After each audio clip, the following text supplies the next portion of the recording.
Let's do some further discussion on the kind of things we might get with the Canthan expansion, and I'm going to go with something today that I think should be pretty obvious. It's not 100%, but it's pretty high up there, I'd say. That's that we'll get a new set of elite specializations with the X-Pack.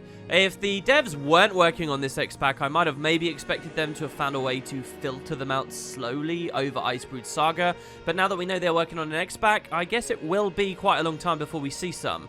I do think there's a chance we'll get an X-Pack where they don't do it, but I don't think that would go down very well for people. If you think about players that only really are in World versus World, say, they only get a lot of value out of an expansion when there's elite specs, and frankly, they're one of the most exciting things about the entire goddamn game. One of the biggest points of speculation and intrigue for me when both Heart of Thorns and POF came out. So I'm sure the devs will try to do them. The only thing I think there's a chance they might not is, I don't know, isn't it a lot of skill animation budget and stuff like that that they need to wrangle together? Strikes me as one of the harder parts of an X-Pack to deliver. In any case, let's assume today that we are going to be getting elite specializations, and I want to talk about what they might be. Now, I'll probably do a nice, long, decent look at individual professions with boots with our Elite Speculation series. I know a ton of you guys have been asking for that. But here, I want to give you guys a rough overview of the general themes I would probably go with if I were at the studio, based purely on lore. Now, let's be very clear. They don't have to do this, and neither with Heart of Thorns nor with Path of Fire did they exclusively stick to pre-existing ideas and pre-existing lore. They were creative, they gave us entirely new stuff. It's a bit like with mounts, how we, not every mount we've got in Guild Wars 2 is something that existed in Guild Wars 1. And I'm sure that in the real world, the devs will be more experimental than this. But for me, as someone who's very excited about the areas of Canthan, the kind of things and places we can go there, the people who are there, I think you can get 9 pretty good elite specs just out of that territory. And so, yeah, I want to give you guys that. I've seen a lot of discussion online already of people going for general East Asian concepts for various specializations. Again, I'm not even focused on that. I'm just focused on what is in Canthan, what could we become? And I've got one idea for each of the 9 professions, and these are my initial thoughts, really. We'll see. This will be quite interesting, right, over the next few months or years. As the X-Pack comes out, we'll see what the devs actually went with in the end. But here's my first idea, and I'm going to begin with a basic overview of one main feature I'd love to see in the X-Pack. We've been asking for it since Heart of Thorns, and that is the idea of new weapons that the elite specs can use. So right now, any one profession, say I'm on Guardian right now, gets access to a weapon it didn't have access to before. So for example, the Guardian can't use shortbow right now. Maybe when we go to the next expansion, there'll be a shortbow wielder. This is all very likely, but what I'd like to see is totally new weapons become available in these slots as well. And I think the best place for the Canthan X-Pack to start with that is underwater weapons. So, obviously, as a Guardian, we get the Trident and the Spear. I only have a Spear equipped on low level right now. But the point is, the game already has loads of Spear skins, and loads of Trident skins, and loads of Harpoon gun skins. So, they could pretty much just unlock it for these new slots, and it's kind of like you've got 3 totally new weapons. If the expansion is going to be deep sea oriented, and I think there's a lot of good reasons why it might be, we'll talk about those in upcoming productions, it would make even more sense to have this underwater weapon coming above ground sort of idea cutting through. I don't think all 9 professions necessarily need to unlock underwater stuff in their main hands, but it'd be pretty fun if they did. I think everyone in the game does still have enough impossible slots right now that they could surprise you with what they choose to add. Like I know a lot of Mesmers, for example, might like Dagger. It's always seemed like a pretty good fit for Mesmer. They haven't got it. So I think the devs don't have to do this, but it'd be a nice idea. And if they did, would throw a couple of things on the table. And particularly, I want to look back at Path of Fire for a second and the Paragon. So when Path of Fire was announced, you might have thought, wow, we'll get the Dervish Elite Specialization. We'll get the Paragon. Neither of them ended up coming.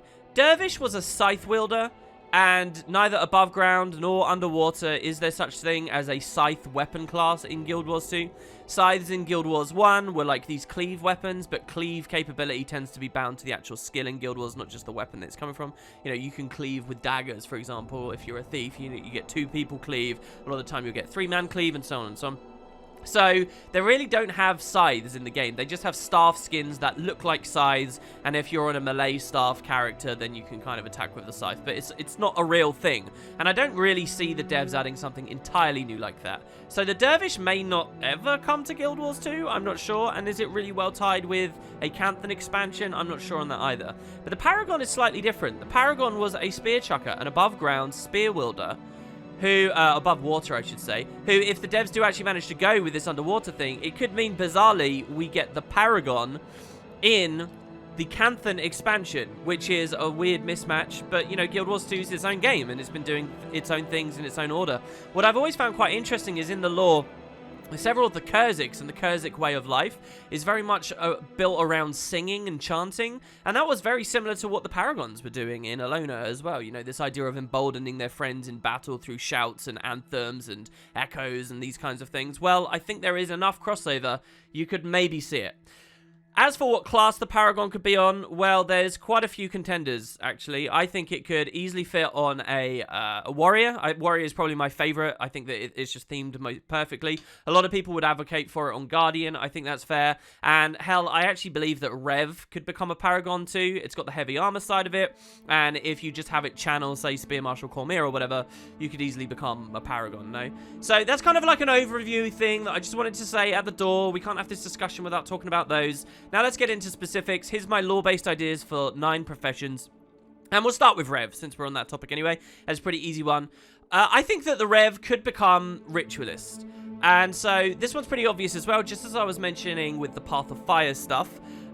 We didn't get the Dervish, and we didn't get the Paragon, but that doesn't mean that when we go to Canthan, we won't get the Ritualist, a previous full-fledged Guild Wars 1 profession. This was generally just a caster class, and I think that you could see the Revenant in Guild Wars 2 commune the legend of a powerful Ritualist from the first game, and they'll become a Ritualist. It's actually kind of fitting because the Rev is really already very similar to the Ritualist in terms of communing with the Mists. Ritualists, the full profession from Guild Wars 1, were all around that connection with the Mists and tapping into powers that were there, conjuring upon the assets and values of past heroes. The idea of hero worship is a very big thing to the humans of Canthan, kind of similar to the Norn in a way. And so what they would do is they would summon, like, certain skills would give you the ashes and the urns of these great old heroes that when you dropped them, they'd produce big effects in the area, or you could summon great weapons of the past, or commune, indeed, with spirits themselves. So that's very, very Revenant-y in Guild Wars 2. Give them a great Ritualist, like, I don't know, Master Togo is probably the highest on the list, and there you have it, the Ritualist comes in. I really only see it on Rev. Yeah, there's a bit of Guardian crossover again, certain skills that the Guardian has, like the actual idea of spirit weapons that Guardian casts. These are actually inspired by the Ritualist in Guild Wars 1, and there's a few little things like that, a few traits and stuff, but overall, I think it would be the Revenant that gets that. It's an obvious fit, right, guys? Next, we have the idea of the Assassin 2. So that's the 4 of them. You've got the Paragon, the Dervish from Nightfall, you've got the Ritualist and Assassin from Factions. So who would the Assassin go on? Well, the Thief, obviously, right? I mean, this one's pretty simple. The Thief is kind of the Guild Wars 2 version of the Assassin. They toned it down, they reshifted it a little bit, but many of the skills follow over. The Assassin in Guild Wars 1 was kind of different to the Thief in as much as the combat in general was totally different. But it was also more like combo-oriented.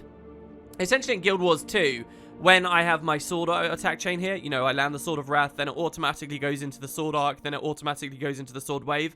Imagine that all 3 of this auto attack chain was spread out over my bar, and different ones were locked based on which one had come before. You had an idea of a lead attack that went into an offhand attack that went into a dual attack, and you could combo them in different ways, and certain skills would skip parts of the chain or revert you to other ones. It was a fun idea. With Guild Wars 1's limited 8 skills on your skill bar, one of them's probably a res utility, one of them's probably energy management, something like that.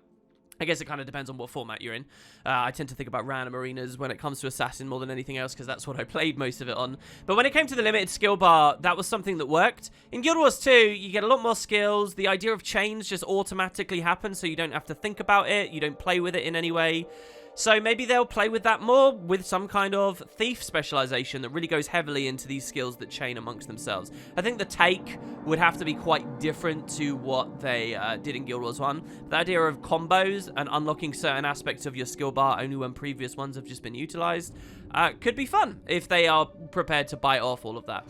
The Guild Wars 2 Thief has got a lot of other things that the Guild Wars 1 Assassin didn't have, but that idea of being calibrated mostly about killing is another thing I want to talk about, in that I think it does actually hurt its odds. Only in as much as we just had the Deadeye. And what is the Deadeye if not an assassin? I mean, really. I mean, he's like a contract killer that is 100% about getting that kill. And now we're going to have another expansion, and we're going to have something themed similar. I don't know, maybe Thief players would be happy with that anyway, or maybe the devs would go for something else. But I feel like the Assassin is a good one to at least open with first thought. So let's talk now about some of the other professions. Let's talk about the warrior. So my idea for warrior, based on lore, would be to actually create a knight elite specialization. Now, I know that sounds a little bit boring, like a knight sounds super generic, but there's something about that actually quite entices me. I like the idea of just being able to play a blunt knight, something heavy armored. I'm not quite sure what gameplay niche it would hit, but the reason why I say knight is because I would actually calibrate and theme it to be very similar to the Jade Brotherhood knights that you interact with so much in the slum areas and the city areas of Kaineng. So these were a big part of the lore. We can maybe talk about them more in an upcoming production. But yeah, they were kind of like these almost mafia, crime lord, boss guys, very wealthy, well-funded, good gear on them. And the warrior variants you fought were the Jade Brotherhood Knights. They always just feel very iconic to me, and I'd love to become something like that. As far as tying something warrior-y into the factions lore, that was the first thing I thought of that was at least clear. There's some other ones on this list that could have been warrior too, but I decided for refinement purposes to go with that.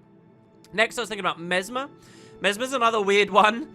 But I like this idea. A big part of that continent we don't really think about anymore at all are the Junlai, a guild that, you know, they were actually a cross-continental guild that dealt with your storage, but they were ludicrously well-funded. They were basically a giant banking organization based out of Canthan, and here in Guild Wars 2, you don't really see them. Why? Well, because they're down in Canthan, presumably. Maybe they're still around, maybe they're not, but you only see hints at them. You know, if you go to the Eye of the North and the Hall of Monuments, which is where current story is actually taking place with the game, you can find an old ruined Junlai chest up there that you can't access because you haven't paid your fee to get in. So the Junlai were a huge part of Guild Wars 1. I would expect them to be at least a minor part of whatever expansion we get that goes back to Canthan. And wouldn't it be fun to have a whole elite spec that deals with that kind of bureaucratic, almost like, and they're a very non-combat idea. I get that, right? So I'm not really sure how deeply you could go with it, but it would be a fun idea and a nice bit of flavor, maybe to like squeeze in somewhere, and I thought Mesmer was maybe most fitting for that. Not the most fun one, but again, my challenge here is to look at things for the lore. Next, I have a pretty good one, I think. That's for the Necromancer. I'd love if Necromancers became oracles. So in Canthan, you have this idea of the Oracle of the Mists, plays a huge role over in that story. I won't spoil it or whatever, I guess, here for you guys that don't know. But the idea of becoming Wei no Su and meeting with the Oracle of the Mists, who can really manipulate the afterlife in some major ways, let's be real here, assigning the envoys that shepherd the dead or go rogue, and then you get a great plague disaster like we got in Canthan. The Oracle was a badass, and I'd love to know more about you know, I think his name was Soon, right? Oracle of the Mists in Guild Wars 1. So something so beautifully and delectably undeady, I think Necro fits very well with. If you don't want to go with that, if you think that's a bit silly, I do think it's a good idea for the Necromancer to at least nod towards the main plot of Factions 250 years ago, which was, of course, the spread of the undead plague, right? It was a zombie story to do with what was going on with the Oracle, ultimately, but more people will probably recognize just the idea of the Afflicted. So what if the Necromancer Elite Specialization was simply called the Afflicted, and it had a lot to do with the plague, and maybe now you can control it, and you can tap into it, and we get some kind of really focused, minion-y playstyle that deals with the Afflicted. Or it doesn't have to be minion-y. Again, the gameplay could be whatever you want. Next, let's talk about Guard. I think Guardian, if it's not going to be like a spear wielder and they go with Paragon or whatever, I'd really like to tie into some of the Kurzik storylines, some of the Kurzik lore, and I'd actually call it the Redemptor. So the Redemptors were kind of high spiritual members of Kurzik society I believe, like, politicians and, you know, high-ranking people among the Kurziks would listen to and lean on for support. The Kurziks were deeply spiritual, and the Redemptors, they're like the priests and, like, the people who hold a lot of sway in that society. And again, this kind of Paragon-y stuff about the singing and the chanting, if Paragon itself doesn't make it, if above water spears don't make it, I think all of that could be rolled in, stuck with the Guardian, not the Warrior, and you could actually have a decent Redemptor class. I'd really, really like that, and I just love the name of that one. I think that'd be very, very cool. Next, we got a weird one, but I think could work quite well. That's for Engineer. I would make the Engineer the Soul Binder. So again, this kind of ties into some of the big story from there 250 years ago. But what you found the antagonist Shiro Tagachi was doing was he was taking spirits and souls and binding them into constructs he built. So I like the idea of an engineer class that's kind of a mechanized, metalworking form of soulbinder that's essentially making Shiroken for themselves.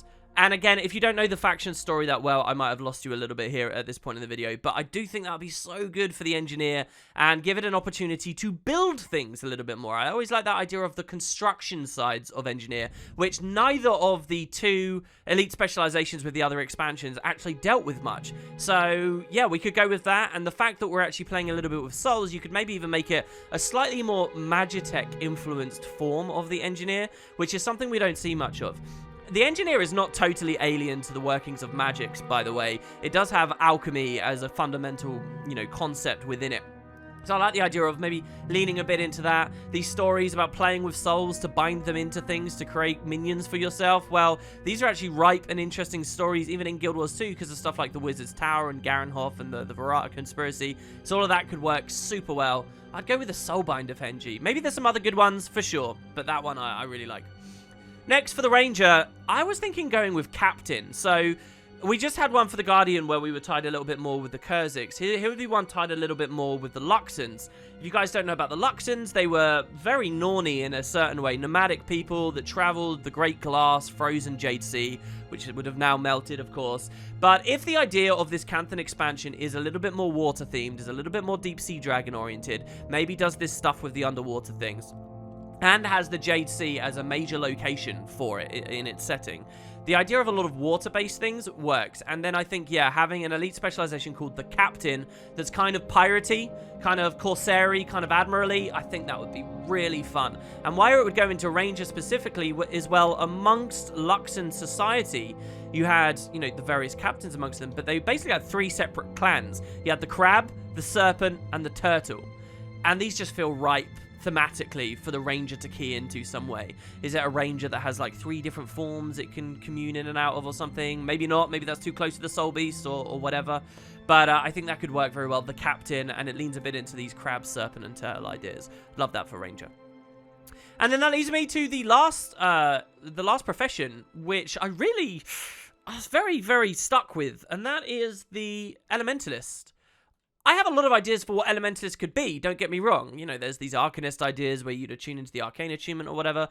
But just as a general lore-fitting theme, what would we go with? Well, we've hit a lot of the major regions. We've hit the cities, we've hit the, you know, the plot ideas, we've hit the Echo Valley Forest, we've hit the Jade Sea. We haven't really talked about Xingji yet, so maybe the Elementalist could actually deal a little bit with the Xingji Monastery and could deal with the training of people and how that academy is actually doing these days. Perhaps the Elementalist could be this great, learned, wise, you know, like Archmage type idea where they've got their nose in books all the times and they're ludicrously wizened. And maybe you would call that, and you'd associate their lore and their theme as something to do with the monastery, and maybe you'd call them the Headmaster.